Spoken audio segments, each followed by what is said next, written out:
Good morning, good afternoon, good evening, no matter where in this wonderful world you might be. Thank you for making the Highbury Squad part of your day. We have a very special interview today in association with Pride 365 World.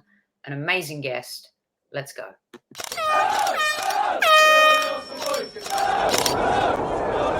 Mind the gap between the train and the platform. Please stand clear of the discussion doors.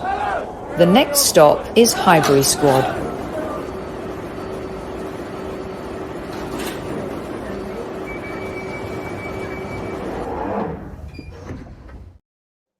Hello, everyone, and welcome to another edition of Highbury Squad. Highbury Squad Studios, in association with Pride 365, presenting a very special episode for you today. An incredible guest, a trailblazer, a man who is on a mission, Dr. Nas Mohamed, founder of the Proud Maroons, and many, many other things. Welcome to Squad Central. It's fantastic to have you here today.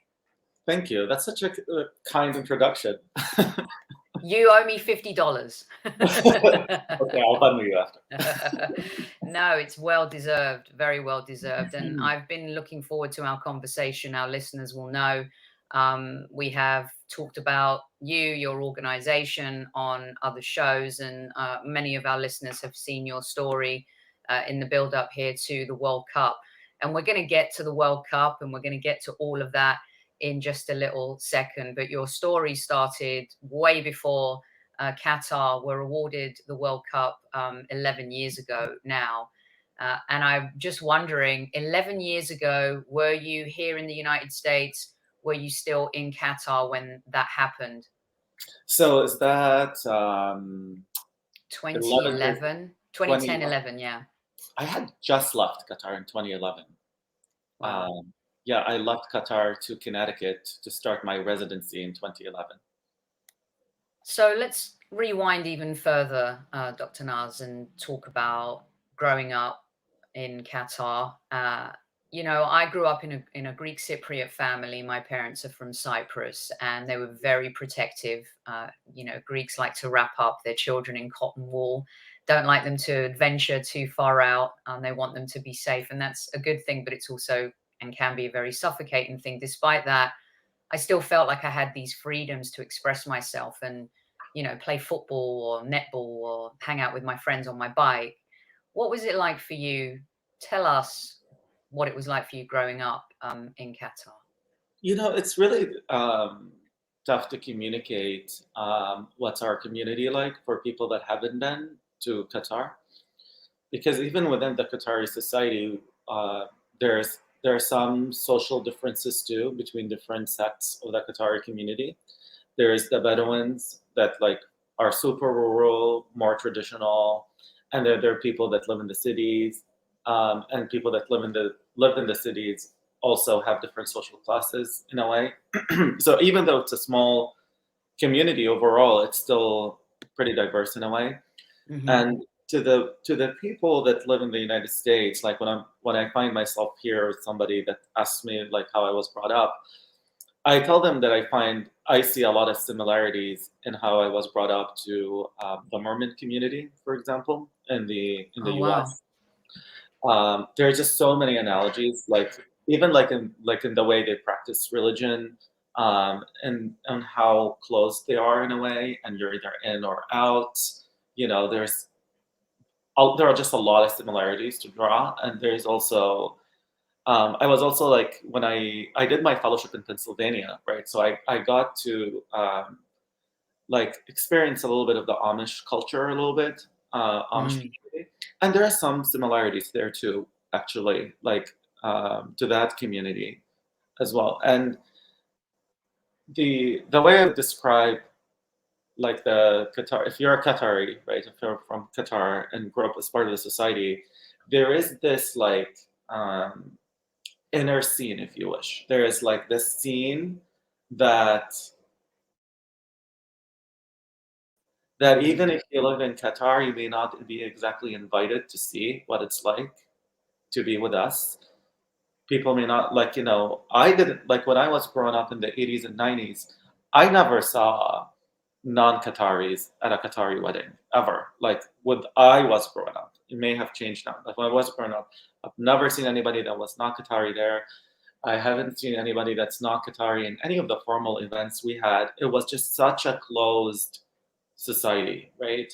And at the time I was growing up in the 80s and 90s, I didn't have access to the internet.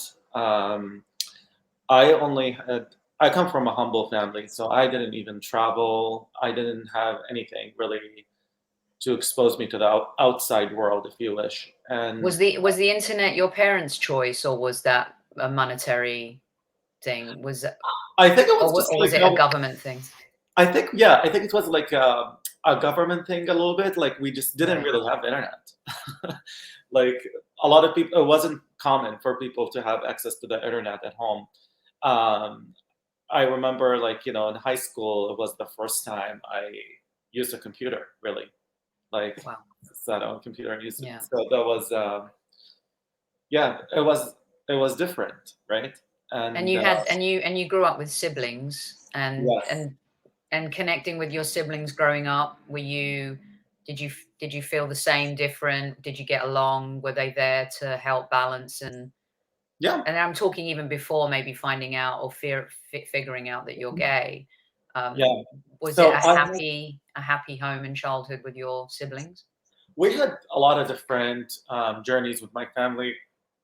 We moved a lot because of my dad's job, and um, I'm one of nine, and I'm number eight, and Wow. you know, I was kind of like the accident child, actually. Me too. I was the last one. I was an accident. Yeah. So my older sister is 8 years older than me, Mhm. and they were all close in age. So there was an age gap between me and my older siblings. So I felt a little bit distanced because of that. Um, and then once they had me, they're like, "Well, maybe we should have one more." And then they had my younger sister. And then, so my younger sister and I were closer just because we were even closer in age than my older siblings. But yeah, I would say, we had tough and rough patches for sure. But for the most part, I would say I did get along with my siblings. So then you're going through school and you're becoming a teenager, and when does things start kicking in for you where are you feeling, when you're growing up in Qatar, you're starting to feel a little bit different, or did that transition happen when you went to university and came to the United States? You know, I definitely like had same-sex attraction and boy crushes like throughout my teen years, and um, didn't have anybody to talk to about this. I actually remember one of my cousins who was older than me, telling me once we were sitting in the having dinner as a family, and they were just talking about silly things kids do, right? Mhm. And they were like, "Hey, Nasser," right? They were calling him by full name, which now I go by Nas, which is another story. But they were like, "Hey, Nasser, do you remember like when you were a kid and when we used to ask you what you would want to be when you grow up?" And I was like, "No, like, I was like a little kid, maybe I was like 4 or 5." And they're like, "Well, you always said you wanted a husband." Oh gosh. Wow. Was that shocking to the family, or did they find it funny because they thought They found you were it young and it was just you they found being it funny. young? They found it funny. They're like, "Oh, that's so funny." And then I would just like, I was closer to my female cousins and my younger sister, and um, I didn't want to play with the boys. I always wanted to go and play with the girls, and I would play house with them. But I was also a nerd, so I really gave them, I think, a lot of trauma playing house with them because all the dolls had to have IDs, and I created a Wow. whole city and gave them a lot of work, so they kind of hated playing house with me. But Are you a Virgo by any chance? I'm a Gemini. A Gemini, okay. Um, so were you able to talk to anybody before? I know you went through your teenage years, you you make the decision you want to study medicine. You probably know as a young man, growing up in Qatar, the arranged marriage is around the corner Yeah, somewhere along the lines. Were yeah. you able to talk to your female cousins? I felt the same way growing up. I didn't feel like I had a safe zone to, and it was very different, being a Generation Xer and how Yeah. it was coming out back then. But were you Well, able to talk to anybody? so so in Qatar, a lot of big families encourage arranged marriage, and a lot of them try to set it up with first degree cousins, actually. And so when I was growing up, so one of my aunts talked to my mom about my arranged marriage possibly at some point, and they were like, well, maybe it would be his cousin, and it was like the cousin I grew up with, like playing dolls, right? And I was kind of like worried about that, but then I was like, well, I like playing dolls with her. and, and, then, and then she was like, she was a little worried too, because they would like they would have some say, but like a lot of the time they like women would have to follow what like their families would choose for Hmm. them. So I remember as young teens, we talked about this, me and my cousin. We were like, listen, if like it gets bad and we don't have like any other choice, basically, we'll do it and we'll be fine.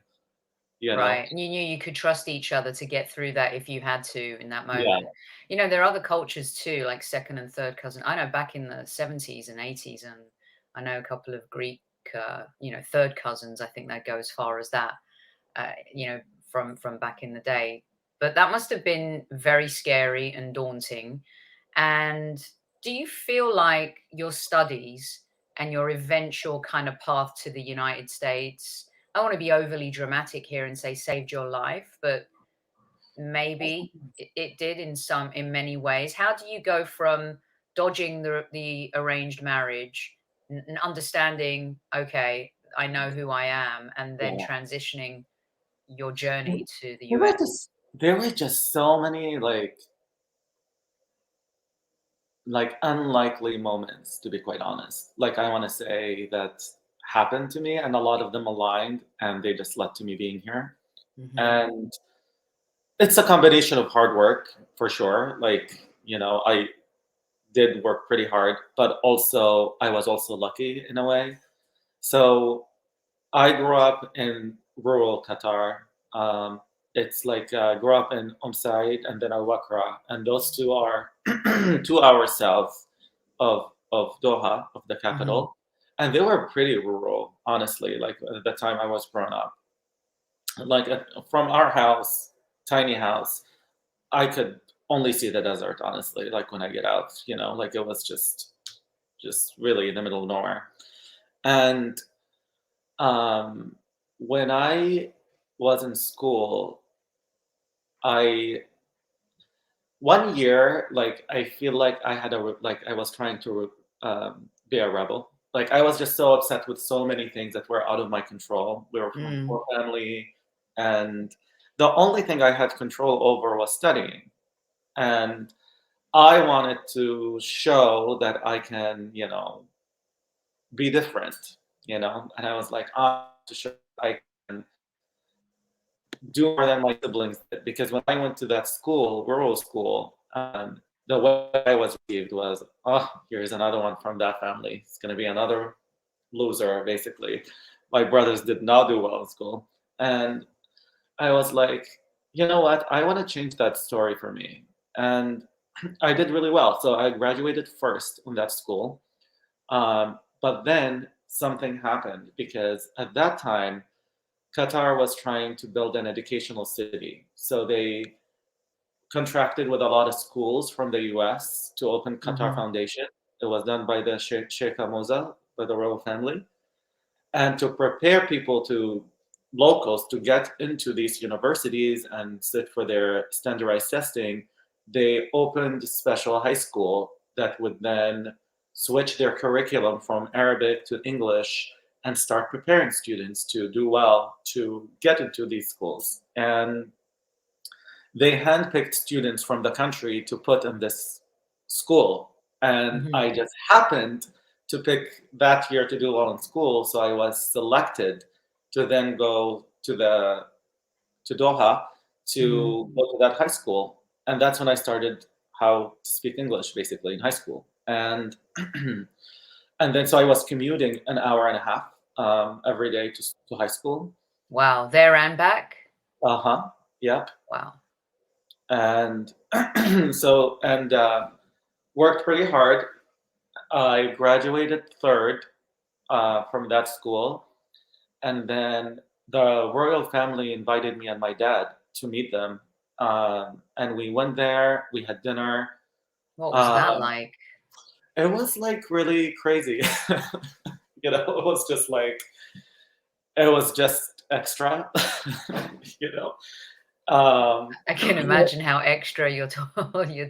That's it was what just a proud moment though for your parents and I for think you. my dad, like, I think my parents just like they didn't finish school. They had fourth and fifth grade education, and my siblings at that time didn't go through college. So a lot of them dropped out actually from school, and they couldn't understand why somebody would go through school. You know, like they just Right. couldn't get it. And then it really hit them when we got the invitation to go and meet the royal family, and they were like, my dad was like, "Wow, um, you did this." I'm like, "Yeah, Yeah, I you did this." did. You wouldn't get that invitation now. That's Oh, definitely not. definitely not. I met them twice. I met them when I graduated from high school, and then I met Sheikh Moza again when I graduated from Cornell Medical School, which is Wow. located in Qatar. So I you think kind of that changed my life. So when that you the Cornell graduation and that period, is that when you came out to your family? What does that look like? You go from being a hero and meeting the Qatar royal family twice. You yeah. finish, like in the top three students. You come to the United States. How many? I've lost count how many degrees you actually have. Um, what's the next big step then when you have that moment where you realize I need to live my life the way I want and I can't live in fear anymore? So it was like, so I was stalling and pushing the arranged marriage conversation because I was in medical school. And I was like, I don't want to get married while I'm in medical school, which I think even if I was straight, I wouldn't want that. I think I really wanted to finish medical school. I was in my early 20s, and I was just really leaning more into my sense of self. Hmm. And that was like the one like moment I remember I accepted the fact that I'm different. And it was when I went to present in a conference in Vegas. Um, and like in that sexually charged environment, I was really there face to face with my sexuality, honestly. And It's a really profound moment, isn't it, when you have that looking in the mirror moment and you realize, wow, this is really who I am. yeah, It's quite incredible, isn't it? It's almost like a relief within yourself, but at the same time, you know that you have all these other things to confront ahead of you. yeah. I remember the moment I actually didn't even like I was a virgin at that time. And I hadn't even kissed a boy, honestly. And I just was too afraid to do anything, and I did not even do anything during that trip. But the only thing that I did was build up the courage to walk into a gay club, and I did. And it took so much for me to walk in there because I remember I was afraid of the government, first of all. I had my Qatari passport, and that's something really important to note. A lot of us has this fear of being watched, and it's not irrational. We are being watched. So when I showed my ID at the door, I was like shaking. Basically, I thought that would be it. Like I would just show my ID and I would be arrested. And I Wow. had the photo on my passport had me with the traditional attire. We have to legally do that. And the guy was like, "Oh, call photo, come in." And I was like, "Okay." You're like, wow, I really am in a different place now. There's no doubt about that. Yeah, Yeah. and then I Wow. walk in, and it was like, I see go-go boys dancing, and I see a lot of gay men flirting, and I was like, I think I'm gay. And I just turned around and left immediately and went back to my hotel room and just had like a major meltdown. And I was like, I am in trouble. Like, first of all, what does that mean? There's something wrong with me. I'm like, I'm different. Mhm. I'm different for sure. I know I'm different now, conclusively. But then also, I was like, being this type of different is really not okay at home. And it was a crisis moment. And that was the beginning of me choosing to leave. Really, that was the beginning of me feeling unsafe, feeling like Mhm. that I don't belong. And then Mhm. I went back home to finish the last year of medical school, or like a year and a half of medical school. And within that year and a half, I came out to my best friend and then decided to leave for residency to do my training after medical school. And that's when I was like, I don't think I'm gonna come back. I don't know how, but I'm gonna have to make it work. And someone helped you kind of realize that you could seek asylum in the US, and then you have to have that conversation with your family. Yeah, And I read something where, and it really hit me in the soul, because I know exactly how that moment probably felt for you, where you had to say goodbye to your mother. And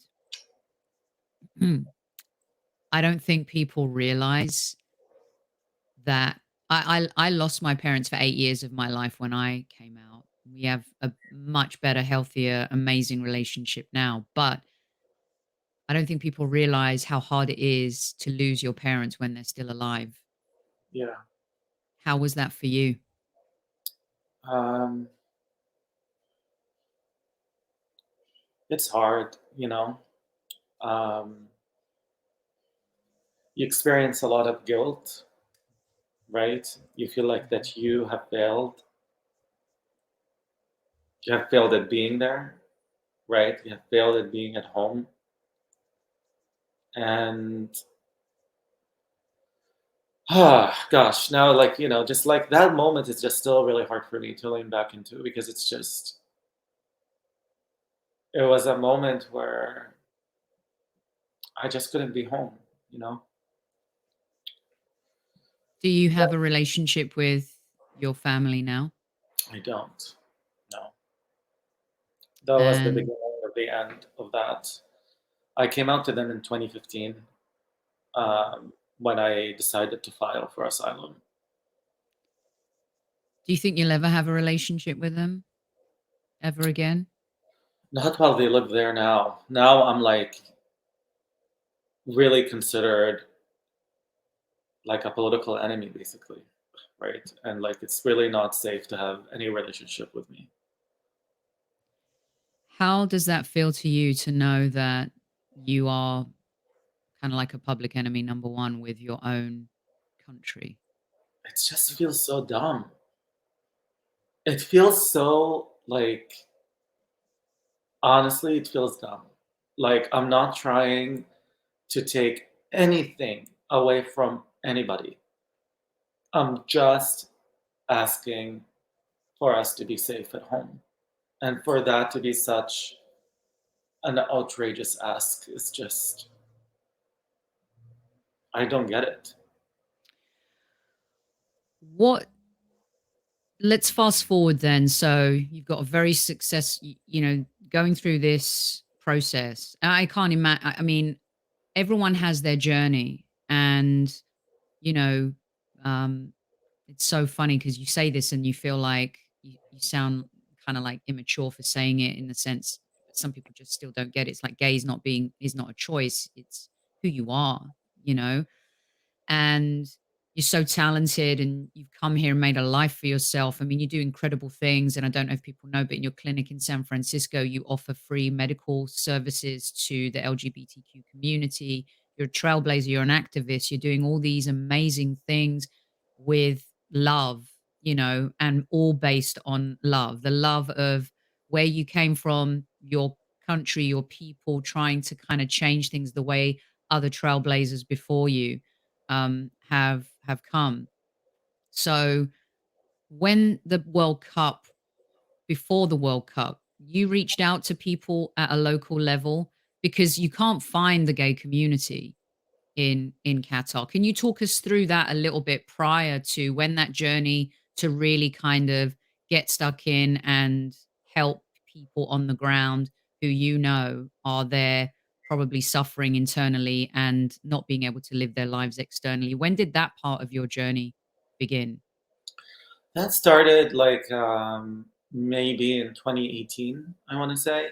It started when somebody from my school, Cornell, reached out to me and said, I know a student that I think is LGBT and I think they need help.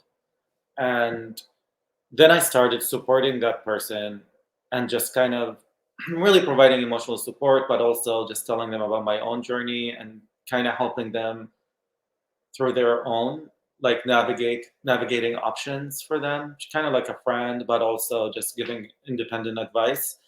Then I Mhm. started getting more of those. I started getting them from the US and from like people just knew that I took asylum and started like asking me to advise other people about it. Mhm.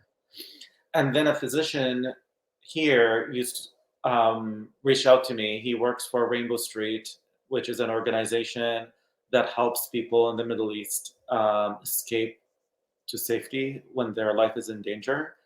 And then they said, we need some advice. And I can't tell you exactly what I was doing because it's kind of not public. And I've been kind of like part of an underground network, basically helping people from different countries in the Middle East when needed in different capacities, just for them to be safe. Mhm. Um, and then and then through that work, I met a couple of people that are Qatari, um, and we've been in touch a little bit. I knew some people from before, but I didn't know more than 10, like less than 10 for sure, less than 10 gay Qataris up till this year. Now I know hundreds, which is like such a weird like experience for me to know that many LGBT Qataris. But You yeah, you and beforehand, had you heard of things happening on the ground where can yeah. you talk So what was so going on? because it's like because in that society, when something bad happens or what they perceive as a bad outcome, the reaction is to cover it up and not talk about it, because you would bring shame to your family, you would bring shame to your society, right? Like if somebody commits suicide, for example, that Mhm. is not something you would hear about at all. It would just, they would even lie about how they died. It's just like you just don't talk about it. So then when somebody gets in trouble for being gay, that's like a big no-no, and you would like not only not hear about it, people try to actively cover it up, but we hear stories like in the community, and there were sometimes bordering on rumors. I, for example, in high school, I heard about actually one of my friends that I knew was caught by an undercover cop. That he was chatting with a guy online, and they set up a day and time to meet up. And then when he met that person, he realized he was a government agent, was trying to see which guys would try meeting other guys on the internet in Qatar. And luckily, my friend was careful, so he didn't explicitly express intent to have sex. So he was like, "Oh no, I thought we're just friends, whatever." So he talked his way out of it. But he was nervous about that. He was like, that was really scary. Mhm. And then I heard more stories like that. And then the some families in Qatar are just so proud, right? They have this cultural pride, and to a point where it becomes like bad. Mhm. It's borders on arrogance, and then they can go and hurt their own family members that would alter their image. And I want to say something like in that region, in the Gulf region, before Islam, like from like thousands of years ago, in that region, they used to have a practice called wi'ad, and in that practice, like dads would go to see their newborn child, and if that child is a baby girl, they could kidnap the baby girl and go and bury her alive in the desert, out of fear that she may grow up and then bring shame to the family. So like that mentality of your child having sex is something that affects you and your reputation and your image, it still exists in that region. That mentality is still there, and it's like, is the root for honor killing still, and and why some people would hurt their family members, men and women, for having extramarital sex, especially if it's gay sex. Uh, what's your knowing all these things and I one of the things I think that's the toughest part of the conversation is that Qatar is not the first country to host an event where there are problems, um, whether it's religious, economical. Uh, People have pointed to other World Cups in other countries, the Olympic Games. Um, what is it? What I guess the whataboutism that everybody is talking about now. What about Russia? What about England? What about the US? What about Australia? What about France? There are problems everywhere. What do you think about the whataboutism, that the narrative that has ensued? I felt that once the football started, people would want to hear less about the human rights issues.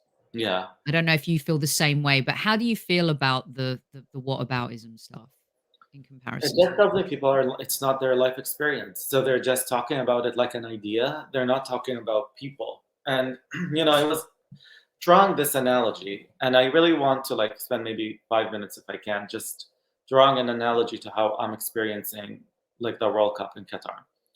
And I really compare it to a household that is affluent, that is domestically abusing their children, right? And they have these children in the basement where they're being tortured. Like, let's like put it in the most bizarre way, where we're not arguing that this is domestic abuse. They're tied in chains and being whipped, like, and starved. Like, let's just make it obvious, where there's no like debate on whether or not they were domestically abused. I was one of the children that got out and got to safety, and I had a path. I was lucky. And now that house is hosting this really fancy dinner party. Okay. And it's to introduce the parents to the society, to the rest of the community, to put them on the map. Okay. And all the arguments, I feel like, when I came out and said, this, they're bad to their children, they're like, well, first of all, this is a dinner party. Dinner parties are not supposed to fix domestic abuse. Second of all, if we wait for the perfect family, are we ever going to have a dinner party? Third of all, like, who are you to tell people how to raise their children? Are you a perfect parent yourself? Hold on. Did you just come in as a white person and tell a brown family they're abusive? Did you just tell a Muslim family they're bad to their children? Really? That's Islamophobic. Or are we raising all of these issues now because this family is Muslim? Or is it because they're Arab? You see what I'm doing here? I stopped talking about the children in the basement.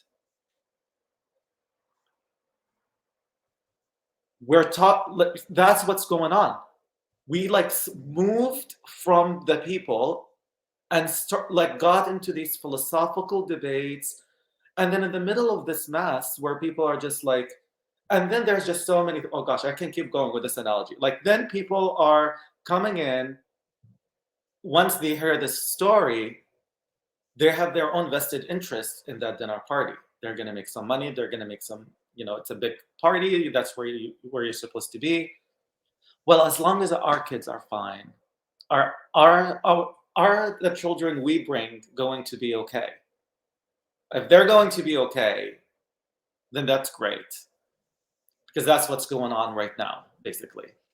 And in the middle of this chaos, what I'm trying to establish is that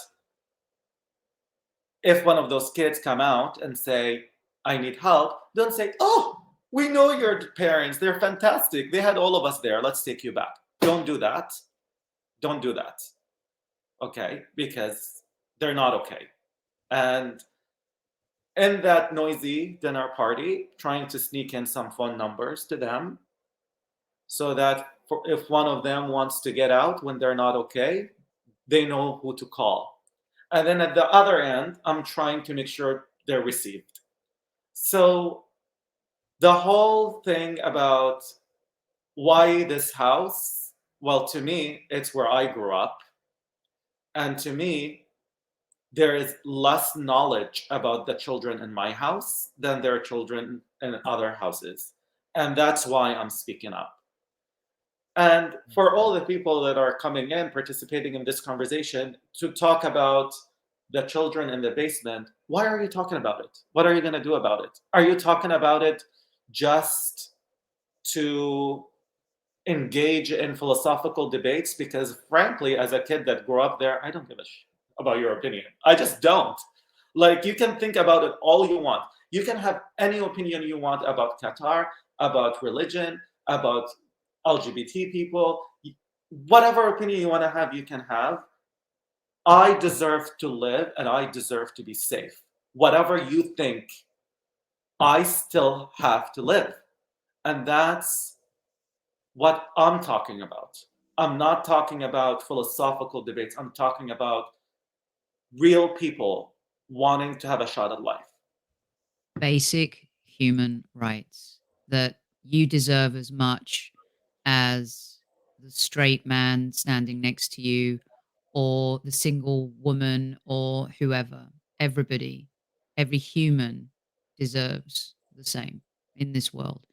And at that dinner party, there was someone who I have to say, I have to say, a lot of people in the world have been exceptionally disappointed with, and that is David Beckham. And I wanted to know if this story was true, Dr. Nas, about this image, and you reached out to him when he became the face of Qatar for the World Cup, and he blocked you on Instagram, and it went. I think you were asked about it in the press, and you mentioned it, and then he unblocked you after it went public. What Yeah. What's your take on all of this? Because I think some of the whataboutism is pertaining to like a Gary Neville, who Yeah. talks a lot and complains a lot about his own country, but has some acceptance in terms of his role in the World Cup. Not some acceptance, total acceptance because he's there. David Beckham, who's a gay icon since day one, went from the moment he scored that insane goal for Manchester United in the late 90s. Talk me through that a little bit and what your take is on people who go, they're doing their job, people earning money. How it's so blurred. What's your take on Beckham? I want to tell you like a couple of things. I have like just a couple of thoughts about that. The first one is the fact, like before I get to David Beckham, the first part is about how people have been doing this in our region for a long time in different capacities, leaning in for their own interest and then leaning out or turning a blind eye to things that are wrong because they don't want it to affect their livelihood.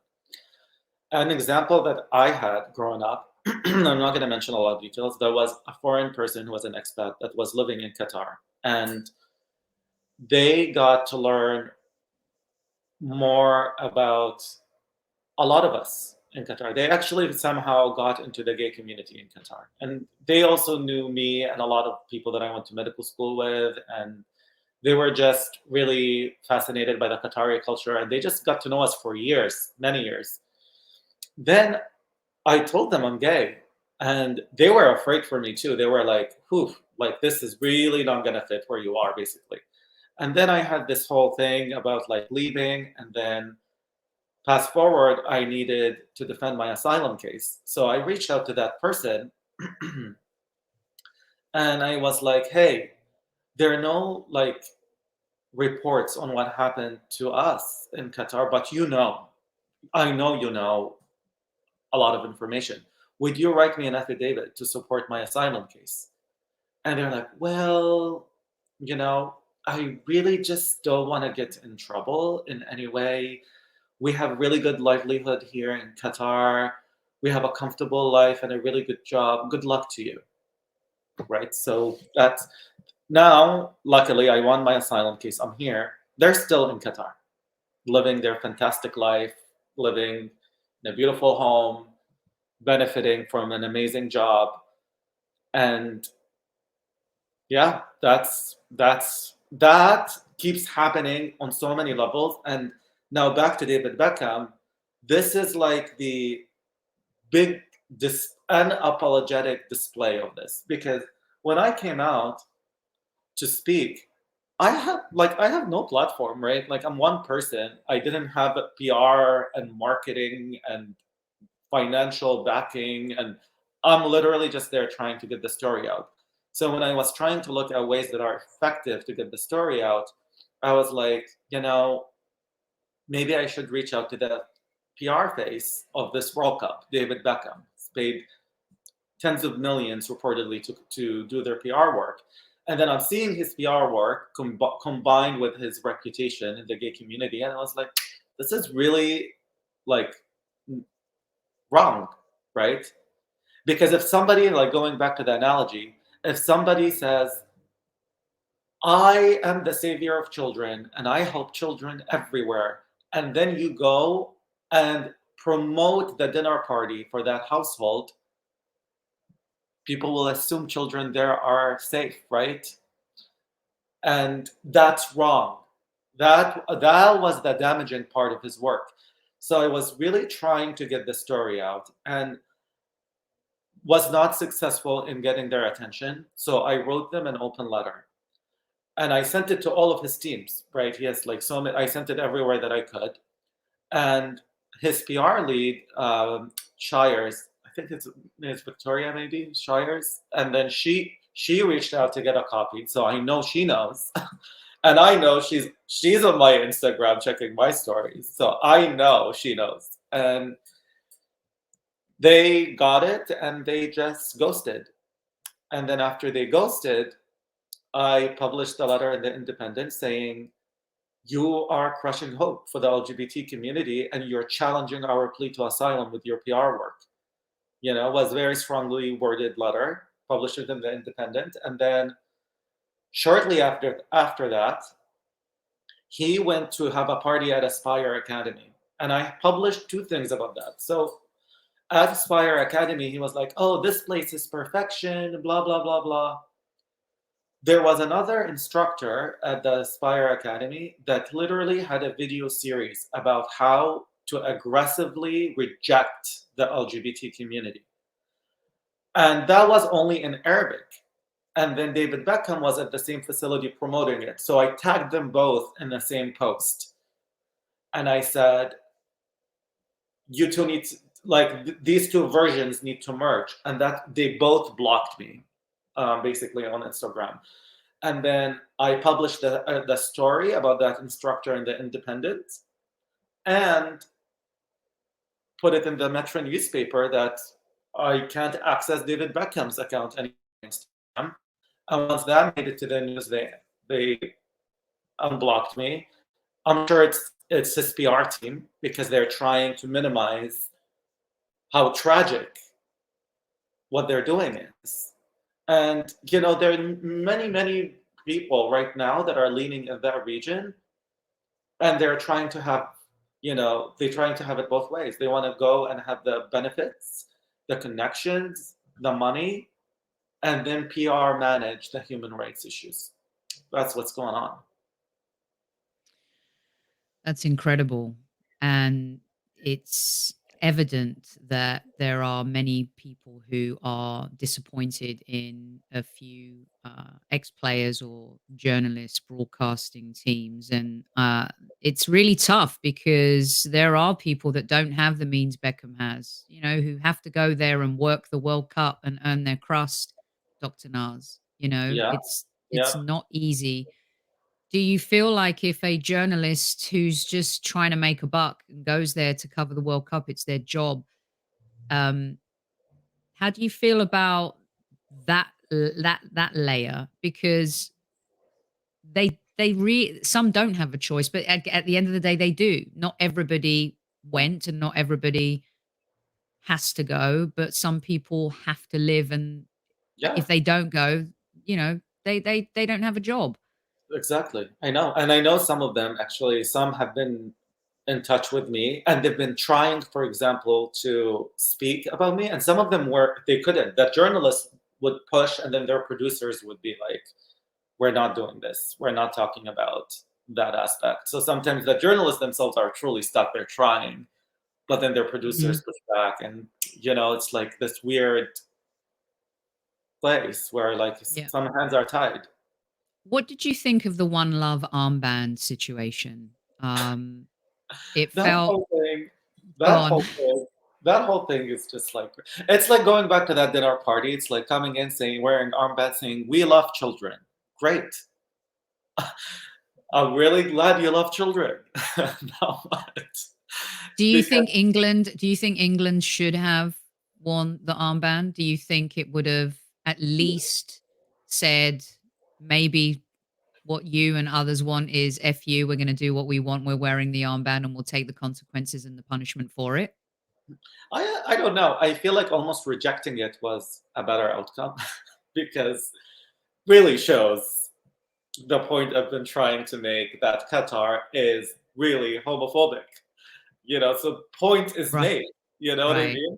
Yeah. Um, What about the uh, Proud Maroons and the football side of it? Like, have you been watching the games? And tell everyone about the Proud Maroons. Here you are. You know, another layer to your activism. You've started. Is it the first LGBTQ footballer group in the Middle East, not just in Qatar? Is that yes. right? Yes. It's And, it, incredible. and it's like, it was hard to like tell people very quickly about everything that we've been doing. Because since coming out, we connected people to documentaries in Germany, London, and the Human Rights Watch. We've been trying to prove that there is persecution, that there is fear, that there is state sponsored jailing and conversion therapy. And then how do you put that, package it, and like really communicate it during the World Cup, right? So there was a team called the Community that reached out. I'm really grateful to them for producing this really quickly. But the way we did it is basically if you go back to the um, dinner analogy, it's like them saying, "No, we love children. All children are welcome. You just have to be respectful of our rules at the house." Because if you're not, you will be, hung from your toes and tortured. But they don't mention that part. But anyway, they say, okay, yeah, inherit, like, all the children are welcome. So the Proud Maroons is like going in and setting a kids' table for the kids in that house to demonstrate that they're missing, to really point out that there are people that should be sitting in that table that are not there. So that's the Proud Maroons. So the Proud Maroons is an LGBT supporter group for the Qatari football team that cannot have people from its own country join because they would be persecuted. So then I ask other kids to come and join in solidarity and sit at their table and say, we're all in this together.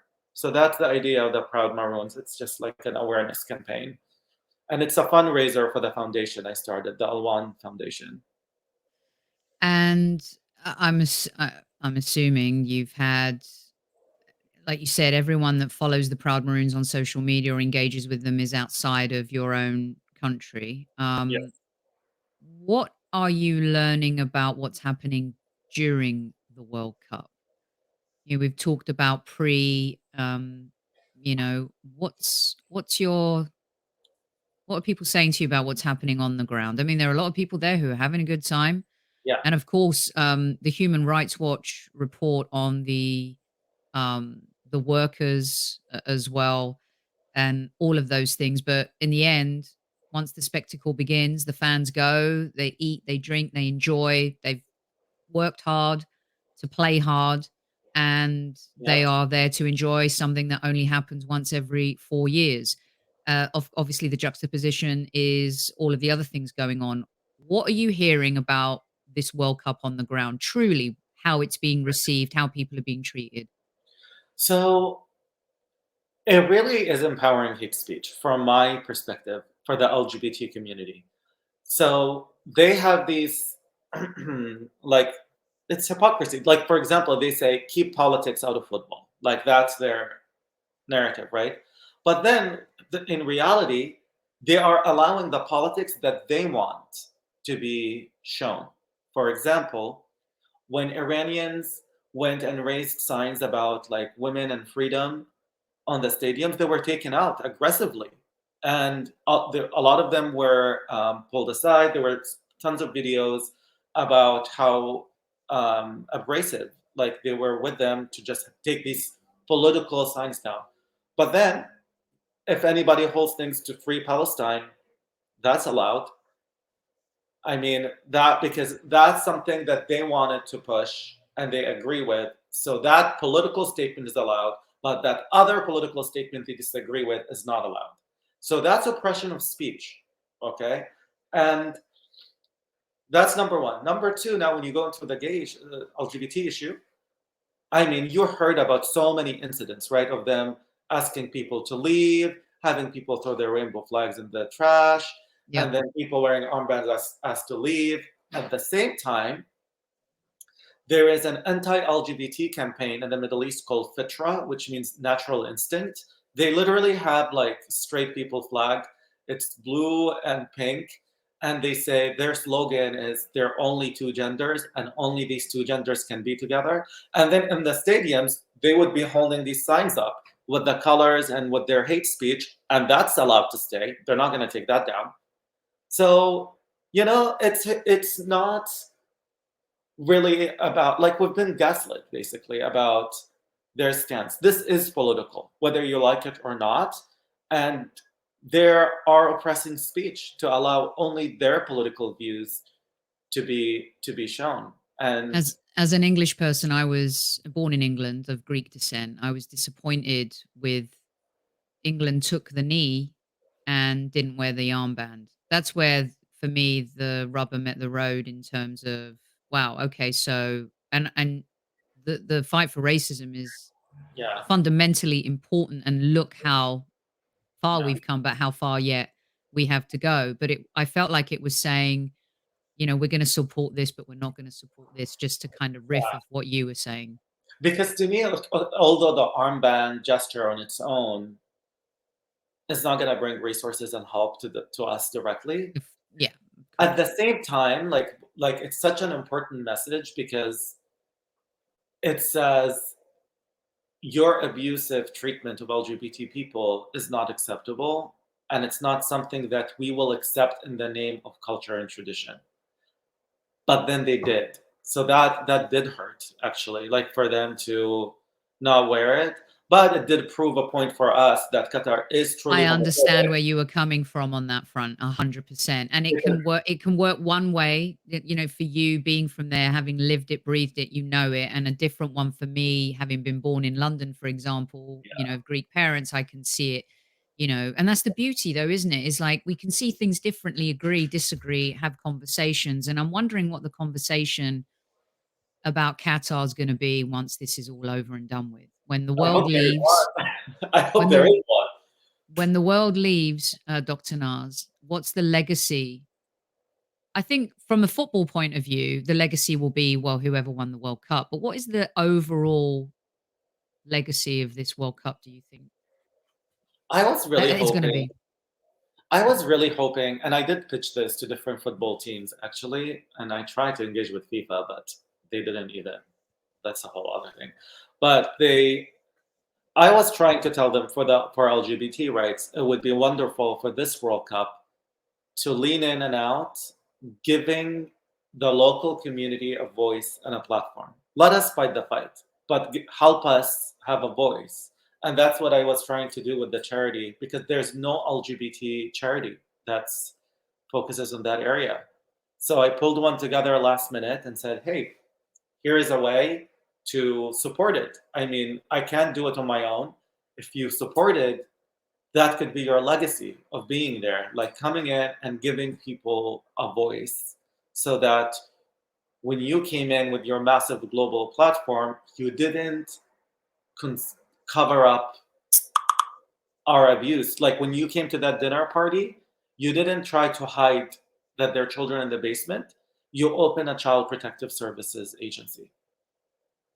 Like that would be an amazing legacy, wouldn't it? Right? Yes, it wouldn't fix. You can't fix domestic abuse with one dinner, but then maybe that child protective agency would be like something that can work long term to help children in that region and that house and other homes. You know?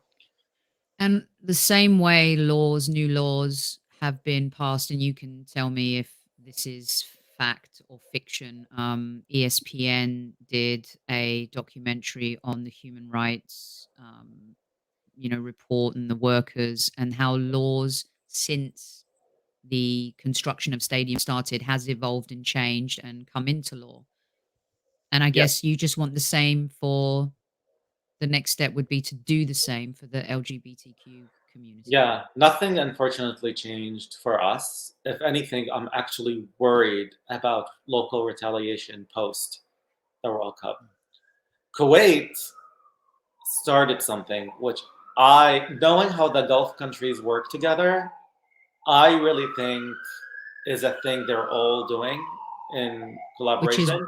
which is Kuwait put, so in Arabic, especially in their region, they refuse to refer to us as gay and lesbian.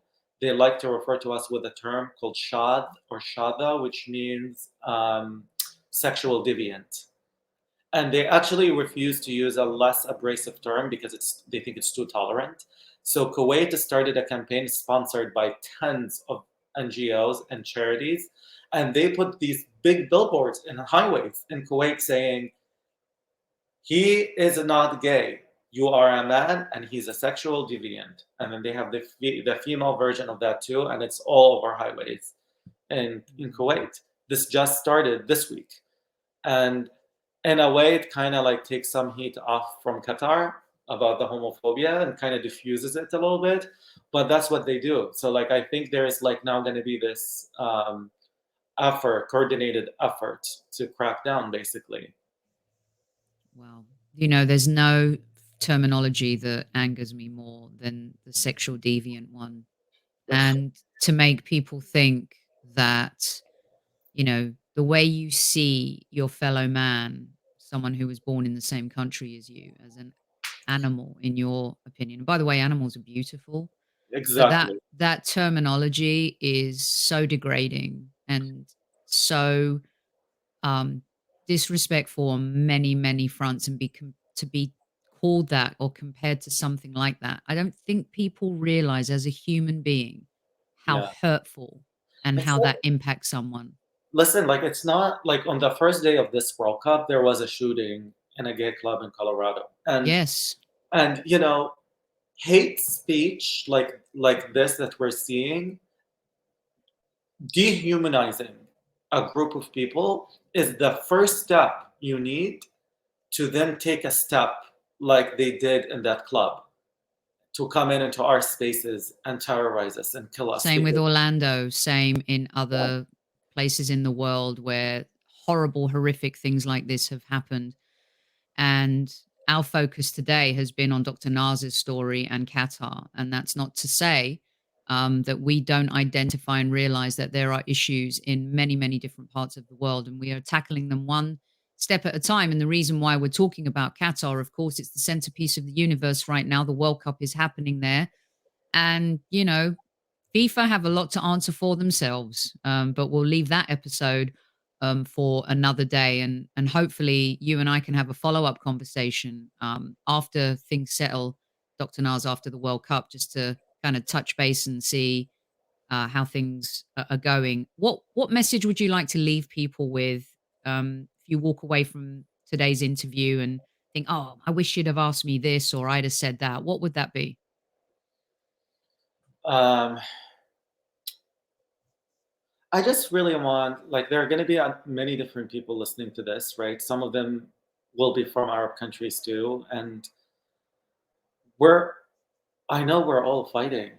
I know we're all fighting, and I just want to let people know that despite there's just so much love that's not public that I received from all over the world, truly, truly. I had people from almost definitely all continents and more than 50 countries reach out to say, we're one community, we're fighting together. I'm sorry it's hard where you guys are. And I thought that was really beautiful. And it's also hopeful, right? This because we're seeing some really tough battle and it feels like punching a brick wall today for us. But the front line looked like that in different countries at different points in time. And I just want to say we're all in this together as like one global community. Very well said. You're a very brave man, and I am very grateful that you have shared your story with us today.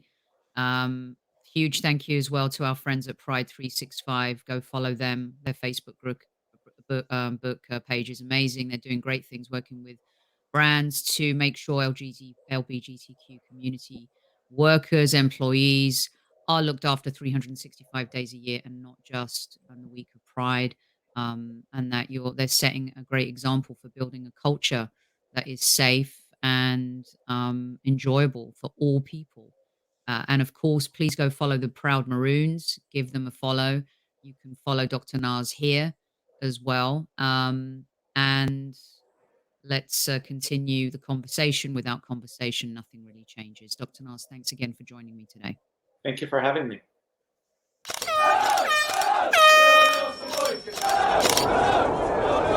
Mind the gap between the train and the platform. Please stand clear of the discussion doors. The next stop is Highbury Squad.